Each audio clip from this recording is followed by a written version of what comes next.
Halo semuanya, Assalamualaikum warahmatullahi wabarakatuh. Perkenalkan, saya Najwa Ramadina dengan NIM 251326110177, mahasiswa Sekolah Tinggi Ilmu Kesehatan Mutiara Mahakam Samarinda, semester 1 dengan prodi S1 Administrasi Rumah Sakit. Hari ini saya akan mengerjakan tugas dari ilmu kesehatan masyarakat tentang tantangan layanan ibu dan anak. Nah, yang pertama itu kita akan bahas tantangan layanan kesehatan ibu dan anak di era JKN. Nah, kita ke latar belakangnya dulu ya. Sejak diberlakukannya Jaminan Kesehatan Nasional JKN tahun 2014, akses kesehatan masyarakat terhadap layanan kesehatan meningkat signifikan. Namun, data menunjukkan bahwa angka kematian ibu atau AKI di Indonesia masih cukup tinggi dibandingkan target SDGs. Banyak faktor yang memengaruhi, termasuk yang satu itu keterbatasan tenaga kesehatan di daerah terpencil. Yang kedua, kualitas pelayanan antenatal care yang belum merata. Yang ketiga, masih adanya hambatan administratif dalam rujukan berjenjang BPJS. Selanjutnya kita ke contoh ya, kondisi rumah sakit X. Tipe rumah sakit tipe C di daerah pinggiran kota. Yang kedua, jumlah persalinan meningkat 30% sejak 2015 karena pasien BPJS. Namun sering terjadi keterlambatan rujukan dari puskesmas dan rumah sakit yang biasanya itu mengakibatkan angka kematian bayi ya yang banyak terjadi karena lambatnya pertolongan dari tenaga kesehatan itu, yaitu bidan. Misalnya nih, terlambat itu bisa terjadi apa-apa dari anak itu. Jadi meningkatlah angka kematian dari ibu dan anak. Bidan di lapangan mengeluhkan keterbatasan sarana dan koordinasi dengan pihak rumah sakit. Nah, itu banyak sekali ya kita jumpai gitu, bidan-bidan itu dengan keterbatasannya mungkin jadi banyak sekali angka kematian ibu dan bayi. Selanjutnya kita ke studi kasus. Studi kasus yang pertama dari perspektif sejarah kesehatan masyarakat di Indonesia. Itu ada 3.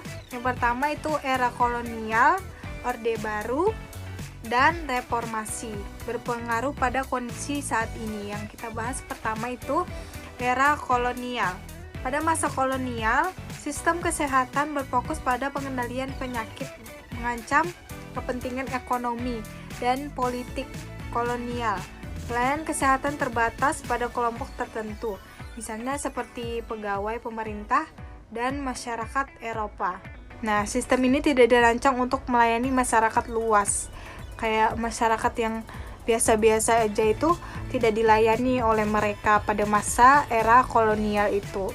Nah, selanjutnya kita ke era Orde Baru. Itu 1968 sampai 1998. Pada Orde Baru, pemerintah memperkenalkan sistem pusat kesehatan masyarakat yaitu puskesmas. Pada tahun 1968 untuk meningkatkan akses pelayanan kesehatan di daerah pedesaan itu dibangunkan puskesmas oleh pemerintah pada tahun itu. Selanjutnya kita bahas puskesmas dulu ya. Puskesmas menyediakan layanan kesehatan dasar seperti perawatan medis, ibu dan anak, dan vaksinasi. Meskipun demikian, akses layanan kesehatan bagi masyarakat miskin masih terbatas dan biaya rumah sakit dianggap terlalu mahal oleh mereka, masyarakat pada era Orde Baru. Nah, selanjutnya beberapa keberhasilan yang dicapai pada Orde Baru antara lain penurunan angka kematian bayi dan anak, peningkatan cakupan vaksinasi. Banyaknya vaksinasi mulai ada di tahun itu. Jadi banyak nih yang anak bayi itu yang divaksinasi sehingga berkurangnya angka kematian bayi dan anak. Selanjutnya di era reformasi. Selanjutnya kita ke era reformasi atau era sekarang. Pada tahun 2014, era reformasi, pemerintah memperkenalkan Jaminan Kesehatan Nasional yaitu JKN. Terbentuknya oleh pemerintah, dibikinlah suatu JKN ini untuk masyarakat, mengurangi kesenjangan kesehatan dan meningkatkan kualitas hidup masyarakat. Beberapa keberhasilan yang dicapai pada era ini: peningkatan akses pelayanan kesehatan. JKN telah meningkatkan akses pelayanan kesehatan bagi masyarakat, terutama bagi mereka yang sebelumnya tidak memiliki akses untuk pelayanan kesehatan. Pengurangan kesenjangan kesehatan. JKN telah membantu mengurangi kesenjangan kesehatan antara masyarakat kaya dan miskin. Nah, selanjutnya, dalam beberapa tahun terakhir, pemerintah Indonesia terus berupaya meningkatkan sistem kesehatan nasional melalui berbagai kebijakan dan program, seperti yang pertama, transformasi sistem kesehatan. Pemerintah telah meluncurkan informasi sistem kesehatan untuk meningkatkan kualitas dan efisiensi layanan kesehatan. Yang kedua, pengembangan sistem informasi kesehatan digital. Banyak banget nih sekarang itu kayak aplikasi-aplikasi buat kesehatan digital.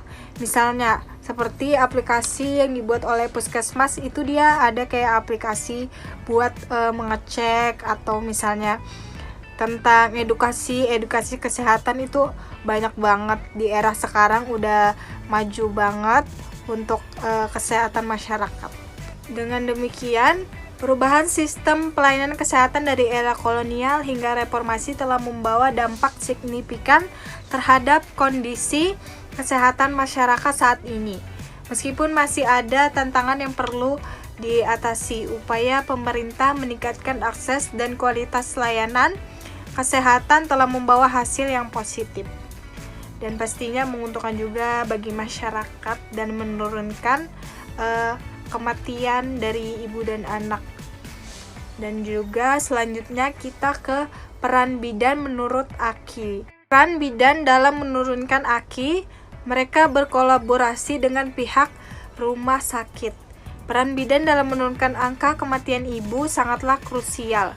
Mereka bukan hanya tenaga medis, tapi juga penjaga kehidupan di garis depan, terutama di daerah terpencil.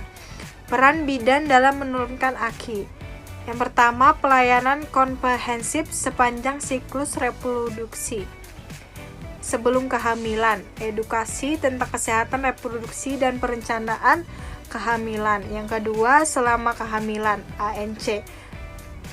Pemeriksaan rutin deteksi dini resiko dan pemberian suplemen.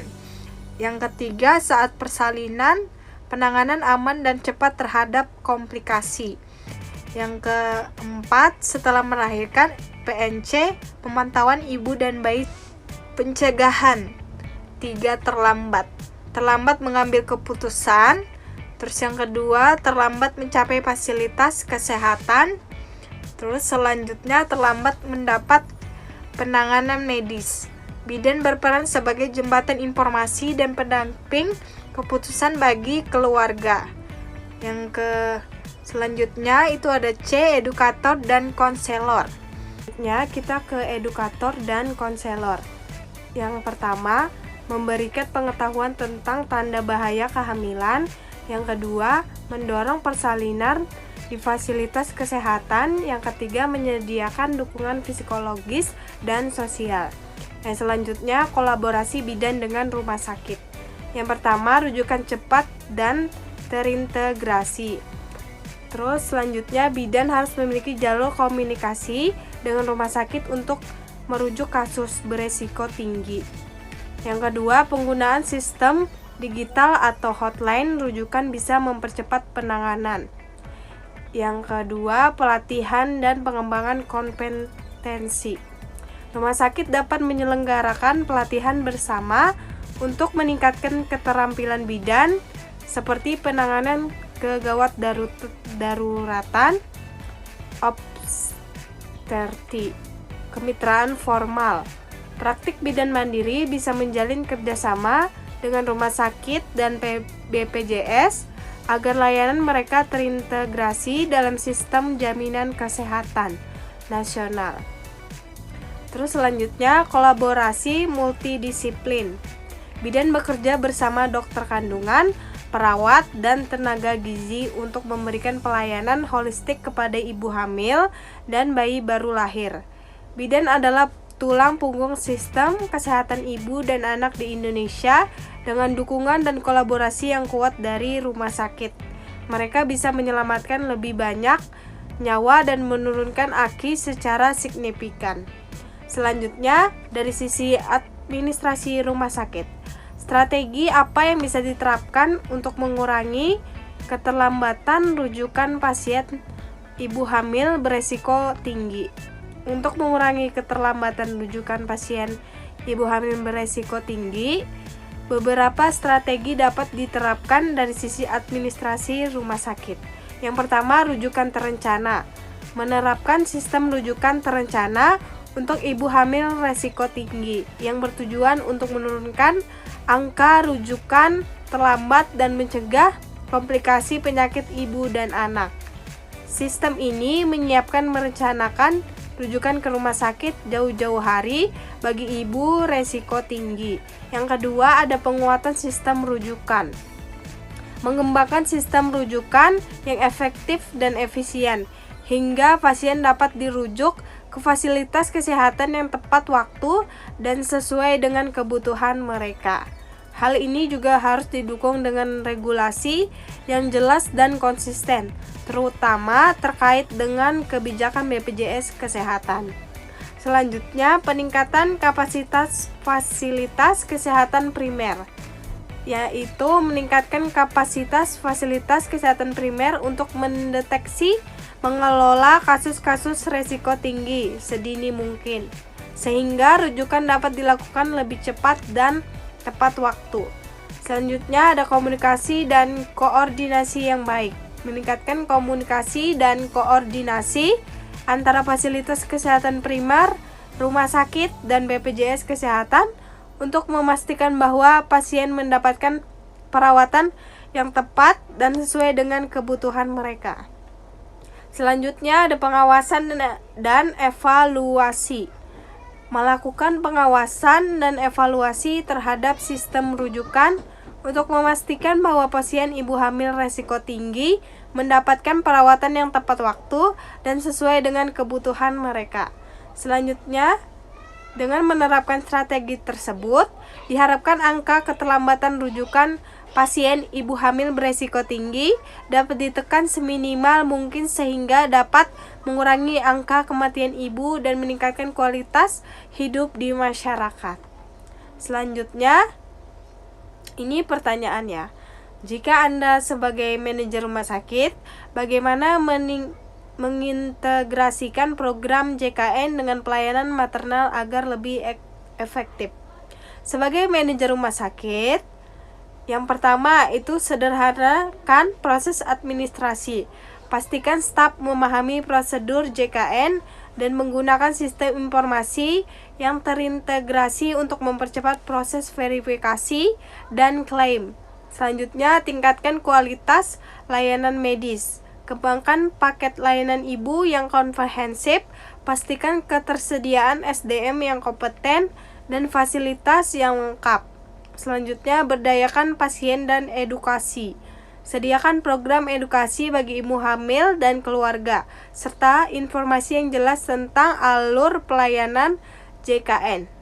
Yang selanjutnya, yang terakhir, koordinasi dan kemitraan. Bangun hubungan yang kuat dengan puskesmas dan klinik, sehingga berkolaborasi dengan organisasi masyarakat untuk mengedukasi masyarakat tentang kesehatan ibu dan anak.